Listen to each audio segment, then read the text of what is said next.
Sam, obviously, yesterday was a busy day for this franchise with the trades of Montez and Chase. As a player, what was your reaction to those trades? Yeah, I mean, it's always tough. Just two great teammates, two great players. Obviously I didn't have anything to do as far as the decision-making of the trades, but, they did whatever they felt was best for the team and as far as the future goes. I hate to lose those two guys. Obviously tremendous players, but they're just great guys in the locker room. They're fun to be around, and they work really hard. I wish those guys well, and I want nothing for the best for them. As a player in the locker room, when you see two of the best defensive players get traded away, what is the significance about that in terms of the direction of this franchise? How do players view that? Is it do you view it as like a reset or a rebuild, or how do you kind of approach what the franchise is trying to do here?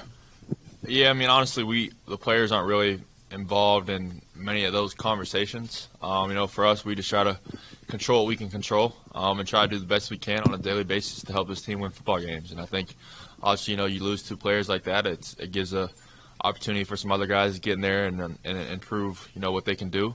We still have a lot of football left this year, and we're not just fully set on rebuilding. We're trying to win right now, and we feel like we have the players to do that. And so we're going to do everything it takes to try to win each and every game that we play.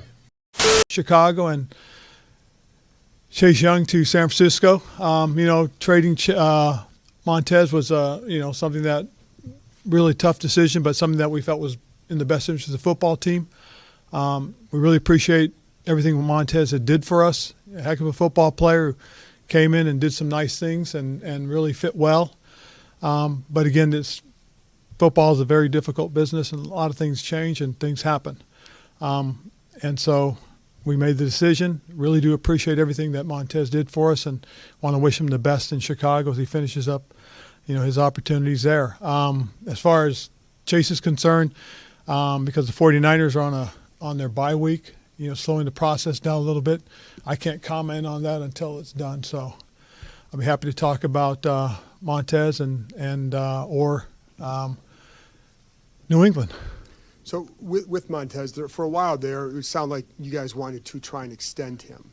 And does this signal a shift in maybe thinking of how you want to try building the roster going forward, or what changed in that? Well, I think, again, when you look at some of the things that have happened for us this year and in terms of growth and development, and looking at what's happening at the quarterback position, we feel really good about who Sam is becoming for us, and again, looking at some of the things that are going on, and with the compensation we're getting for these players, it's going to give us an opportunity to continue to build for the future and do things a little differently.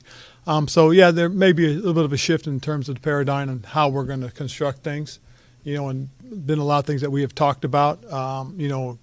It's been an interesting 10 days probably as far as those things are concerned. And obviously when you trade two guys like this, I know you can't talk about Chase, but when you make these kind of moves, from the outside, people are going to look at you're 3-5, they're getting rid of two of their better talents. Are they starting to, lack of a better phrase, punt on the season? And so how would you address, and how would you? No, what I would say is, based on some of the things that we've seen and some of the growth and development we have, it's an opportunity to see what else we have. It's an opportunity to go out and, win football games using different guys. And we feel that we have an opportunity to go out and play well. We look forward to seeing what some of these young guys can do. We do think that, there's every opportunity in front of us. And, I've gone through this before. In 2014, I went through the same thing. We were late in the season, and we put a bunch of young guys that we felt had the opportunity or deserved the opportunity and put them out on the field and ended up in the playoffs. We won some games that gave us a chance. Do we have that opportunity? I think this is what this is. I think it's the same kind of an opportunity. We do feel strongly about the quarterback. It's something that, I talked about in the offseason. I've talked about through training camp. I've talked through the beginning of the season about the growth and development, and we're seeing it. And so we want to see what we have and see if we can win football games and put ourselves in that same position. Ron, are those guys still here if you were able to beat Philly last week? Well, again, that's something I'm not going to speculate about. What I'm going to talk about is where we are right now and again, what we're doing. And then obviously you're consulting with Josh Harris. during this process. What was that like to be working with ownership on these on this deal? Well, for the most part, the process, probably started about 10 days ago. Our front office fielded a few calls about some of our players.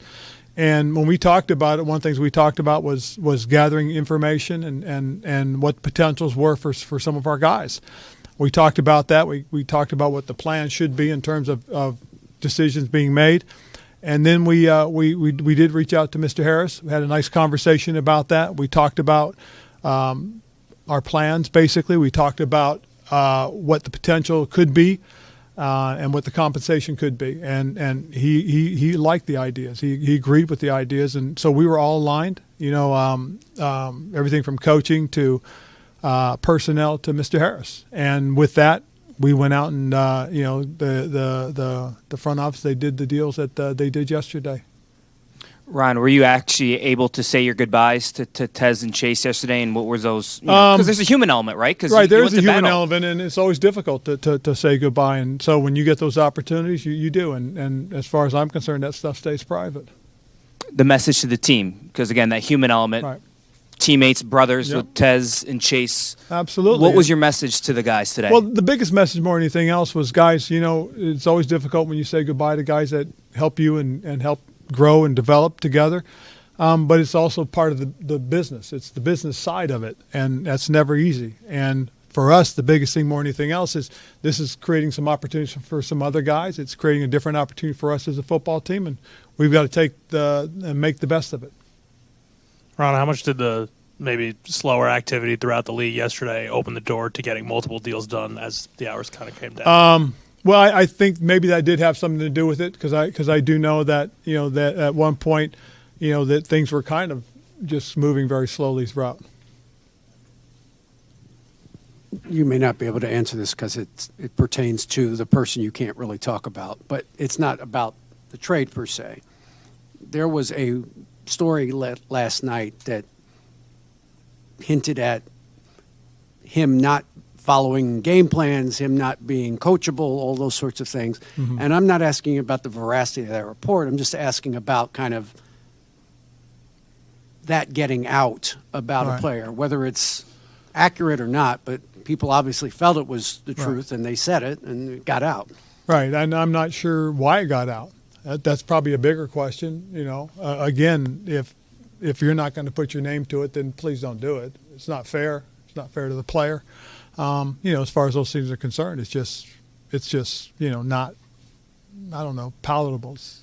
It's a tough thing, but that's not, as far as the direction we're heading and what we're doing. I think the biggest thing, that's not a driving force in what we're doing. What we're doing is we're doing what we feel is the paradigm shift of what we want to do. We feel we have a quarterback. We feel we have a guy going forward that, we have a chance to grow and become what we think we can. And to do so, you've got to be able to, afford the situation. And I think that's what's growing for us right now is that we're putting ourselves in position to do those things. And it's not just saying we're going to build everything on offense, but it gives us a chance to spread it around and keep some of the guys that we want to keep, go after some of the guys we want to go after, and draft who we want to draft. And when you have, if we end up with the 5 picks within the top 100 or whatever that number is, that's pretty good for us going forward. And you built this around 4 first-round defensive picks and a bunch of first-rounders. I just wonder how you feel about how that ended and the lack of success, the lack of consistency, with that group. I think that's a big part of it, but I think a lot of the lack of consistency too, has also been trying to find and develop that quarterback. I think that's a lot of the things that we've had to deal with. Is that if you can get to that point and you have your guy sooner, then maybe things turn out differently, but we never got to that point, and that was the hard thing. Was that and I know this franchise has been looking for quite some time, and for the first time, in a while, I think that guy might be here. I really do, and I mean, I just got done looking at a bunch of stuff from the analytics of football, and they're all pointing in the right direction as far as the quarterback is concerned. Even after you re-signed Daron Payne, was there any part of you, as you're watching Chase or Montez and both of them kind of develop and get back into it in the offseason throughout training camp, is there any part of you that's still sort of surprised by the outcome now? Sorta. I mean, but again, that's speculation. I mean, I couldn't tell you what was going to happen after the draft. 4 seasons ago, I couldn't have told you what happened. In our second season, so I don't want to get into that. But for me, looking at where we are, the thing that I'm pleased about is that it really does feel like we may have found the quarterback. And then, just in stepping up for those guys, have you had any conversation with Casey Toohill and James Smith-Williams? Yes, for the most part, really just talk about opportunity and as well as some of the younger guys too that are going to get chances to step out on the field and play a little bit more as well. I think that's the thing that's exciting is really to find out where that is. You talked about him a little bit earlier, but what did you learn, if anything, about working with Josh throughout this process? I think working with Mr. Harris and again, the whole group of us coming together, talking about the plan and what we see and what the potential is, and listening to everybody's ideas, and then talking with Mr. Harris and and answering his questions and listening to his points. We all really found that this is a deep thinker. I mean, this is a guy that really, as you bring stuff to him and he digests all that, he's really thoughtful, and it's something that doesn't happen quickly. There's no knee-jerk reaction to anything, and again, it was really kind of cool just listening to him in terms of hey, I like what you guys are talking about. I like the vision. So that's it's one of those things that if you bring the work to him, work's prepared, ready to go, it makes it an easier conversation, a better conversation. Did anything he said stand out to you specifically?